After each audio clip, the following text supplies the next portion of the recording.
Mungu wetu na Baba yetu, sisi tunataka kuwa chini ya miguu yako. Mungu, kama tulivyoimba ni kwamba wewe ni mwamba ambao ni mwamba ambapo tutapata usalama. Mungu, tunajua uko na ujumbe kwetu kwa kila mmoja wetu. Na tuwaomba katika Kristo utafungua nafsi zetu, mawazo yetu, fikira zetu, ili neno ambalo umetuitia siku ya leo liweze kutenda kazi na kubadilisha jinsi tunavyoishi. Na ni katika Kristo tunaomba na kuamini. Bwana asifiwe.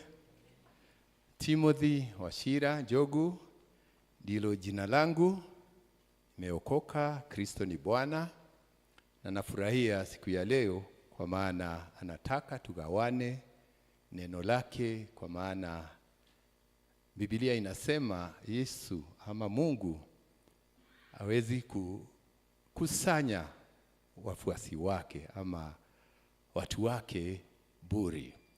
Akiwaleta pamoja, ana jambo analotaka kunena. Siku ya leo tukiangalia kwenye vibango ambavyo vimewekwa kwa ukuta, tunakumbushwa ya kwamba mwaka huu tuko katika, someni kwa Kiswahili kile kimeandikwa nyuma yangu. Mimi naona mbele, sijui nyuma mnaona nini katika Kiswahili hapo nyuma? Mizizi imara katika kujengwa katika, na hiyo mada imekuwa hata wiki ya wamama last week. Naona pia hiyo ndio ilikuwa mada ya wiki hiyo. Na kwa hivyo ni kuendelea, tunaendelea kama vile Mtume Paulo alikuwa anaendelea kusisitiza kwa makanisa juu ya kujengwa imara katika Kristo. Na kama vile alivyokuwa anaongea siku hizo, changamoto zilikuwa tu kama zile tuko nazo siku ya leo. Kwa maana walikuwa ni Wakristo, lakini walikuwa wameanza kuegemea kwa mambo ambayo yalikuwa yanawafurahisha. Walikuwa wameelekeza mambo ama kutumikia tamaa za mili yao. Tamaa za mili, ukitumikia tamaa ya mwili utapotoka. Na ndipo kuna wimbo wa Kikuyu tunaimba, mwili na kwenda. Mnajua wimbo kama huo? Ni kusema mwili na hayo yote mwili unayopenda yatabaki wapi? Yatabaki wapi? Tamaa za mwili hautaenda nazo. Na Paulo alikuwa anakariri ama anasisitiza hayo. Wakristo watizame wapi?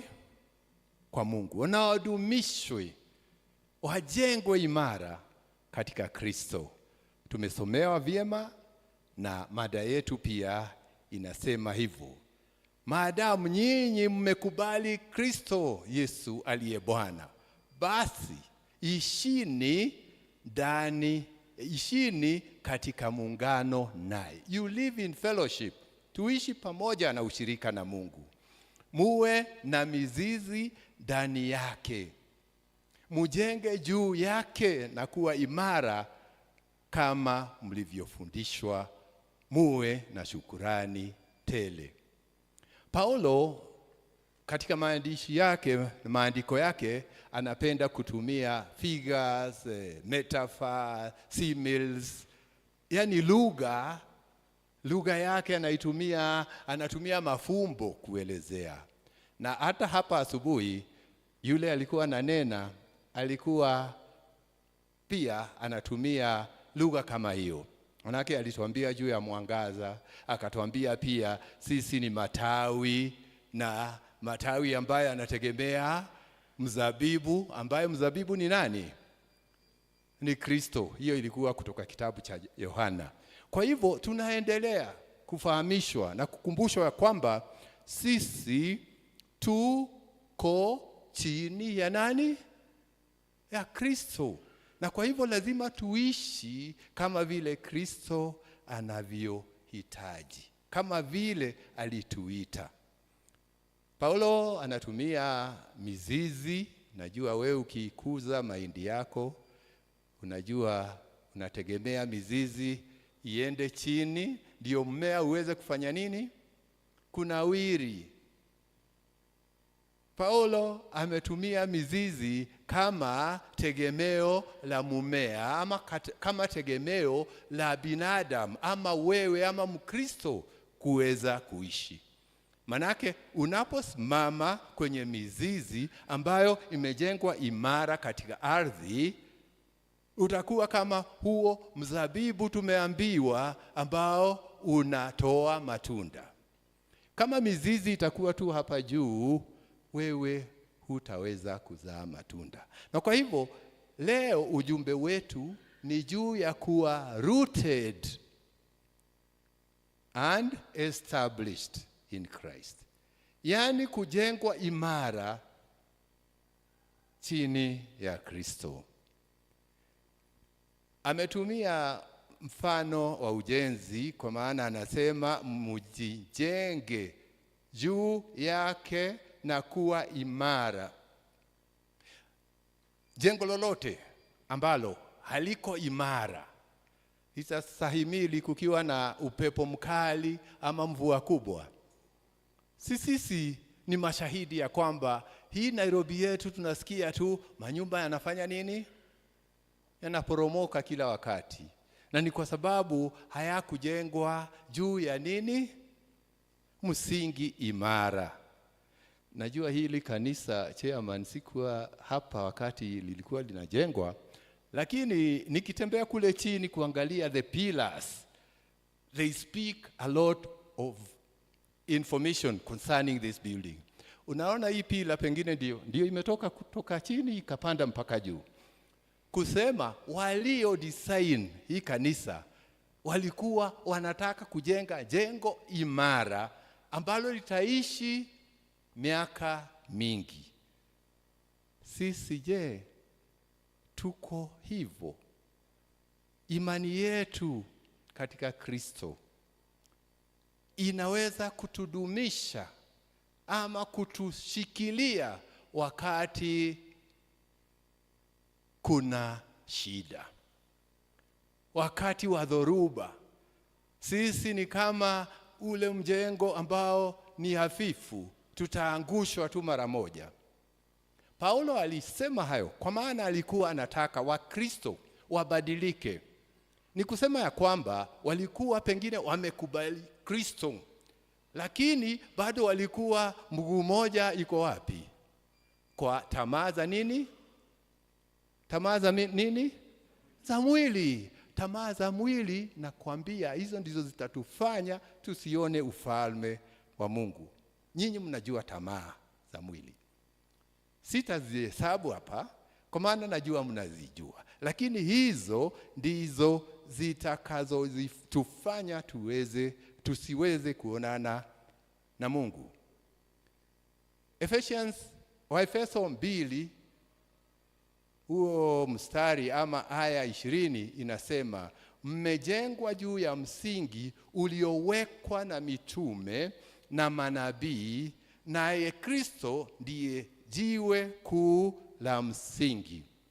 Kristo ndiye cornerstone, ndiyo jiwe lile ambalo linashikilia zaidi uzito wetu. Kwa hivyo, ndugu na dada, sisi tulio hapa tunahimizwa ya kwamba ili tuweze kuishi kwa njia Paulo anatuelezea, ama ile njia Mungu anataka tuishi, lazima katika aya 23 ya Waefeso sura 4 jirekebisheni upya rohoni na katika fikira zenu. Mujirekebisheni upya rohoni na katika fikira zenu. Akiendelea mstari wa 24 vile tumesomewa, vaeni hali mpya ya utu ambayo imeumbwa kwa mfano wa Mungu na ambayo haijionyeshi katika maisha ya kweli, ambayo hujionyesha katika maisha ya kweli. Uvae nini? Hali mpya.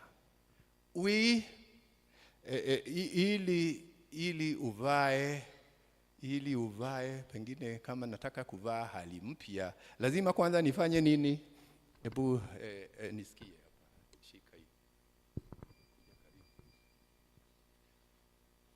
Paulo anatuambia tufanye nini? Tuvue. Am I allowed to undress before the tuvue. Kuvua ni kutoa, si ndio? Tuvue roho ile inakaa kama akarakuka na nini. Hii ni nyekundu ama ni gani? Biblia inasemaje? Hii tuweke chini. Chairman, siongei ati hii ni kala tu, nasema tuvue. Halafu tufanye nini? Thank you. Mmepata ujumbe. Uvue ile hali ya kizamani, ile ambayo ni ya tamaa ya mwili yako. Ndiyo sasa hii kazi si rahisi. Wacha tufikirie nimevaa koti lingine, sina lingine, na naangalia wanaume wote wako na kama yangu. Pengine evangelist ndio yuko na tofauti, na sidhani kama naweza toshea kwa yake, lakini mmepata habari. Nitoe hii, nivae ingi. Sisi hata tukienda nyumbani saa hizi, si tumesikia ujumbe? Tufanye nini? Tuvue, alafu tufanye nini? Tuvae. Tutavua nini kweli? Paulo anaendelea kutuelezea mambo yale tunatakiwa tufanye nini? Tuvue, tutoe.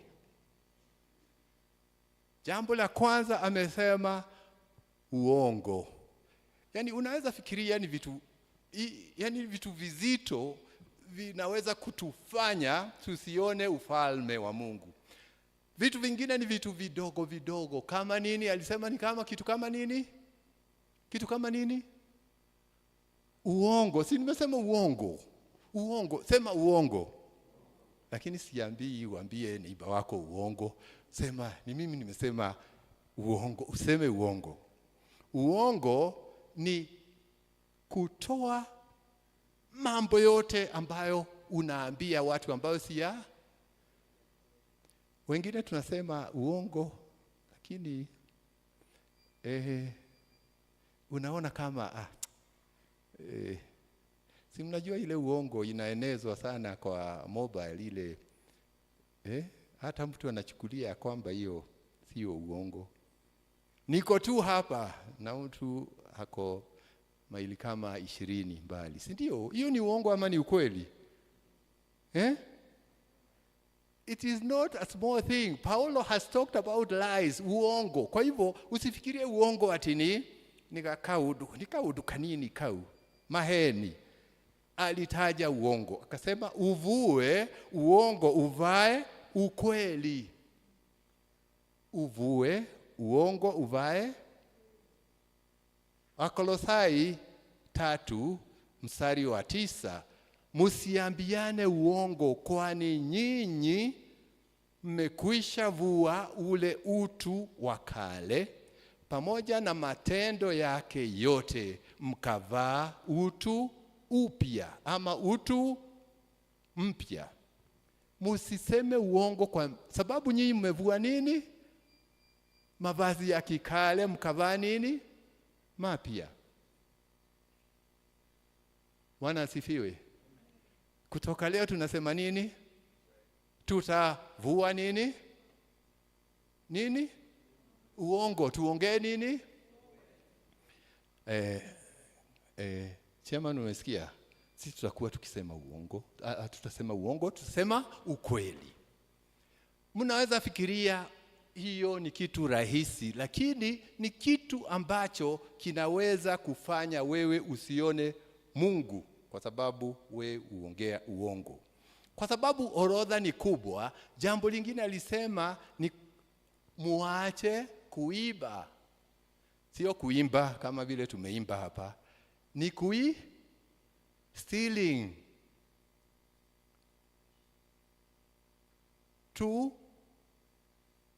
Tuvue kuiba ama wizi. Ni wizi.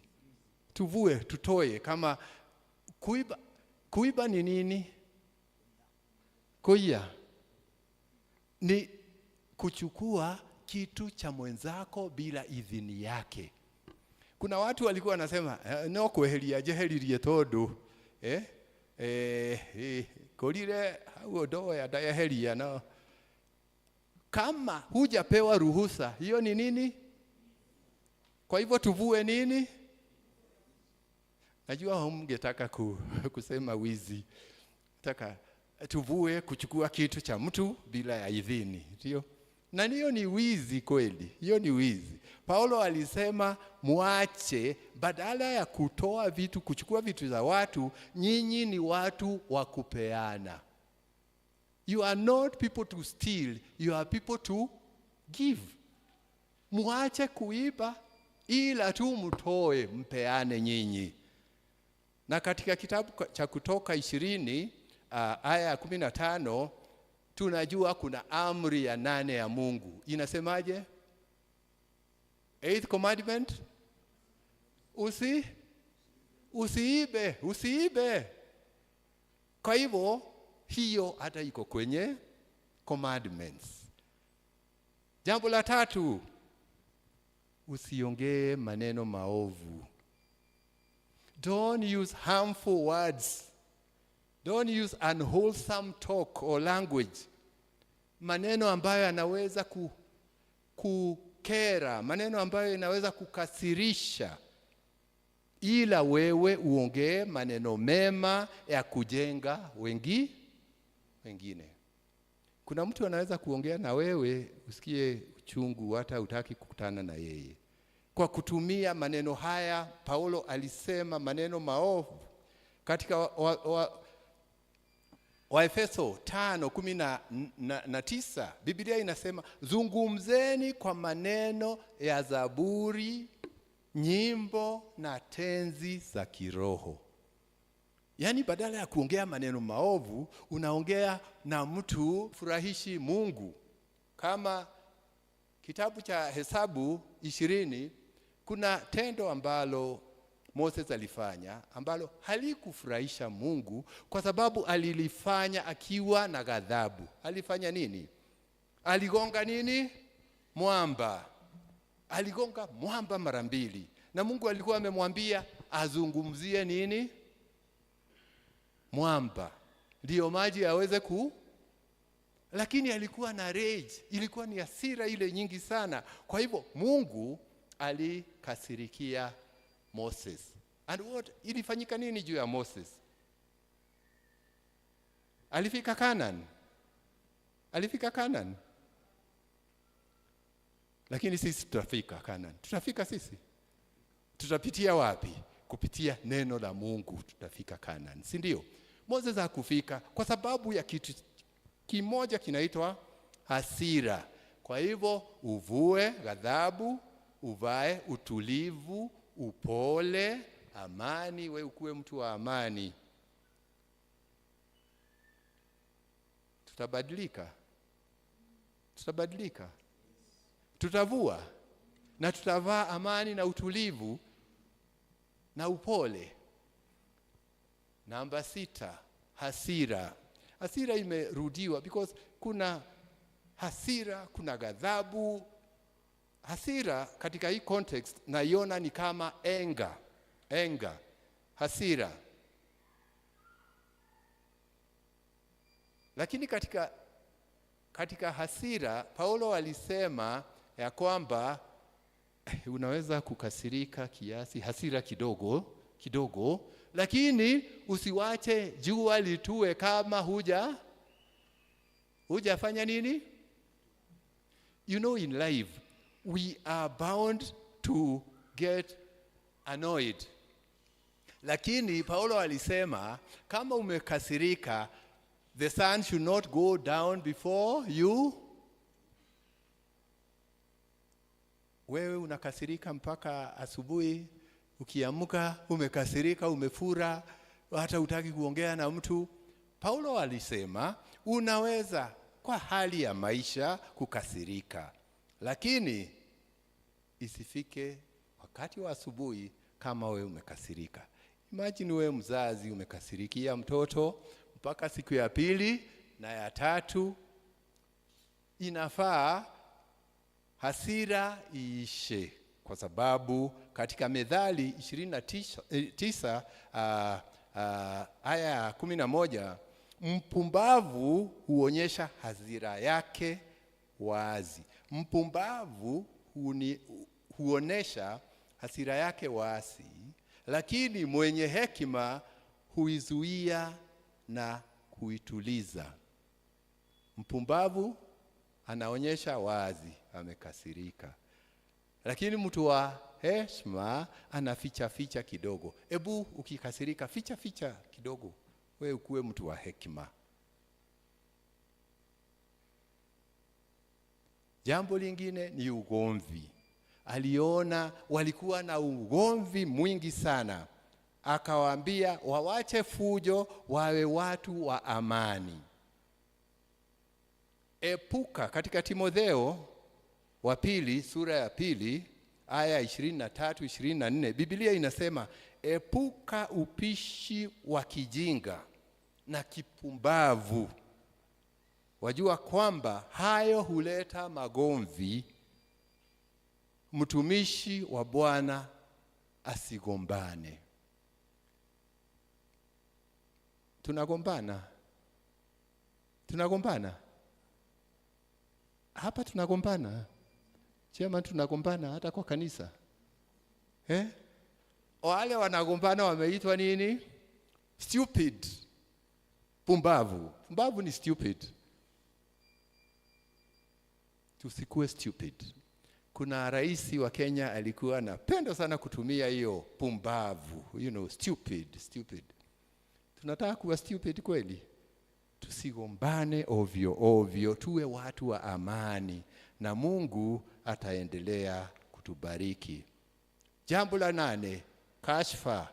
Wewe kazi yako ni kuchafua watu wengine, unaharibia watu sifa. Paulo aliongea juu ya hiyo. Ama mnafikiria hiyo haikuweko wakati huo? Kulikuwa watu wa mdomo chafu, wakikalia chini mambo yako, wanakurarua mbele ya watu.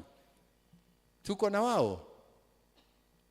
Hawako Kaha West, wako parish zingine. Watu akiingia mahali anakukalia chini, anaslanda, anakuchafua,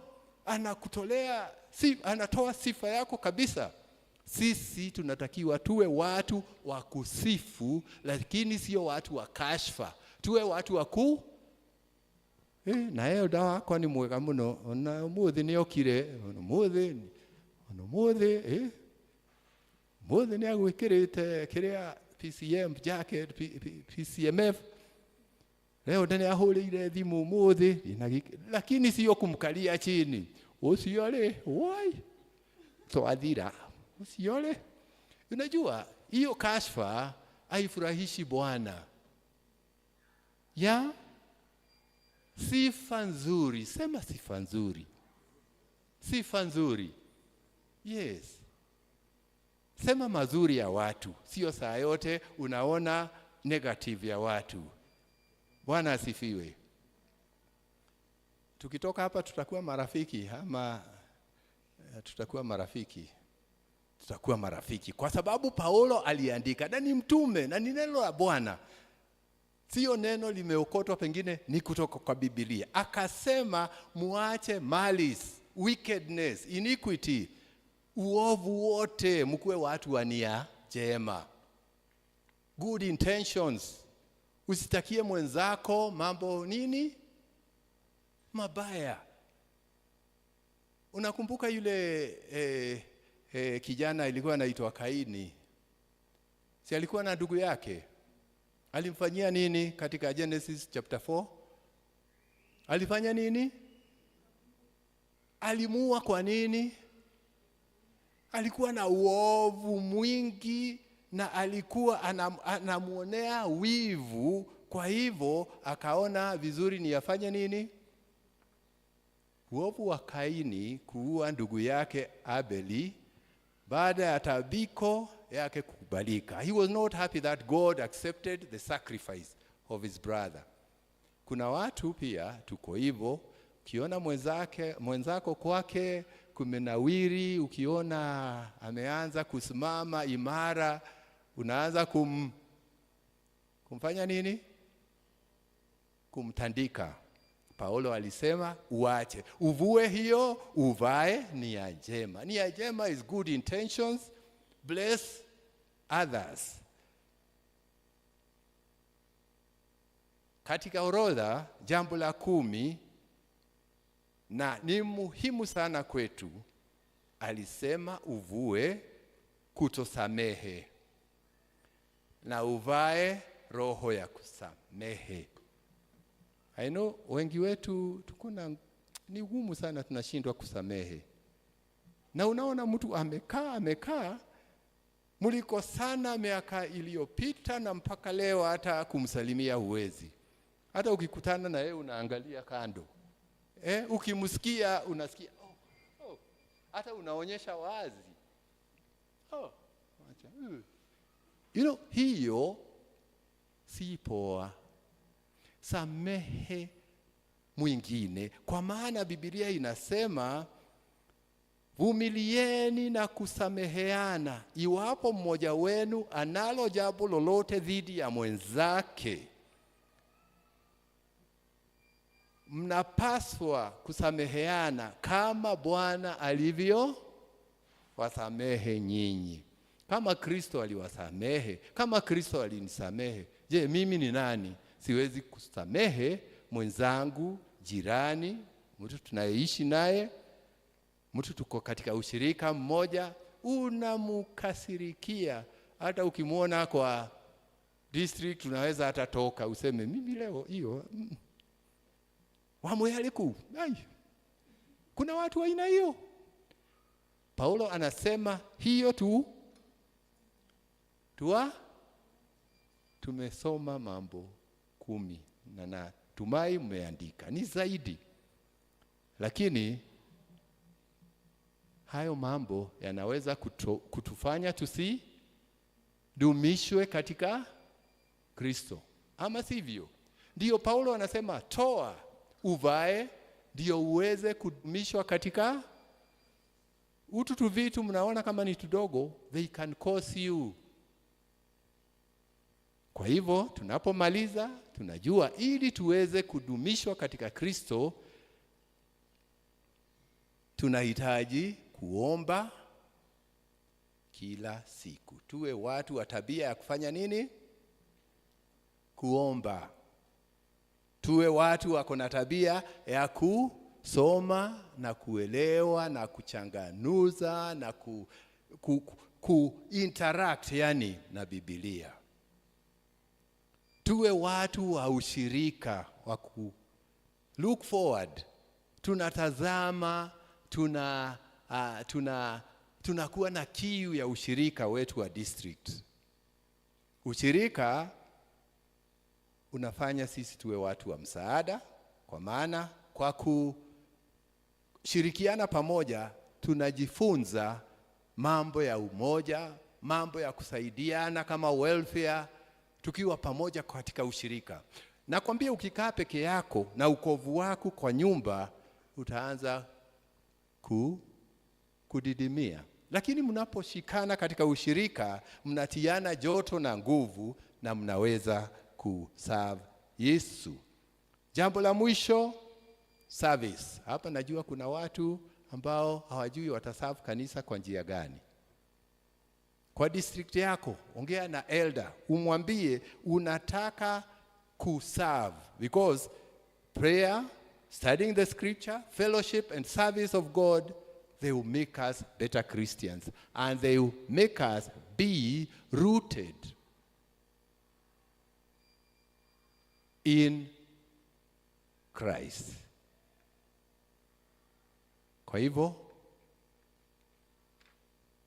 fikirieni hayo mambo tunapotoka hapa, ujue hayo mambo ambayo tumeyasoma ni mambo muhimu ya kuweza kutufanya tukubalike katika meza ama katika uwepo wa Bwana. Mungu wetu na Baba yetu, katika jina la Yesu Kristo, pokea sifa na utukufu kwa kutukanya ewe Bwana na kutuelekeza kwa mambo ambayo yamekuwa yakituzuilia kuwa na uhusiano mwema na wewe. Mungu, tunahitaji ama tunaomba ya kwamba wewe utatukubali, kwa maana Mungu, tukifuata amri zako na tukiwaachilia hale Paulo alisema mambo ambayo ni ya kutukuza mili yetu, Mungu, tunajua ya kwamba utatufanya viumbe vipya na utatudumisha katika neno lako. Pokea sifa na utukufu, kwa maana tunajua wewe ni Mungu na yote ambayo tumeyasikia yatazaa matunda katika maisha yetu, na katika Kristo tunaomba na kuamini. Jagereirwo ni gutiga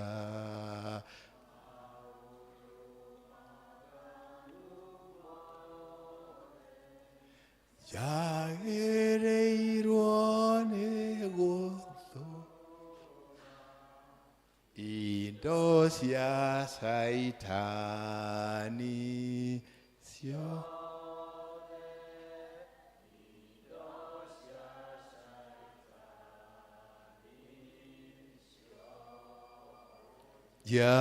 Jalerege Baba, jikira Roho Mutheru, atheragie ngoro yakwa, na jikire hinya mweru, ajikire hinya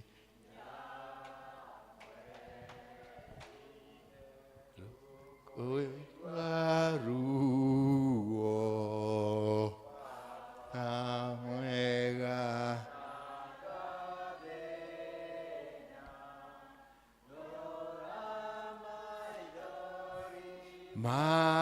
makwa ngirerera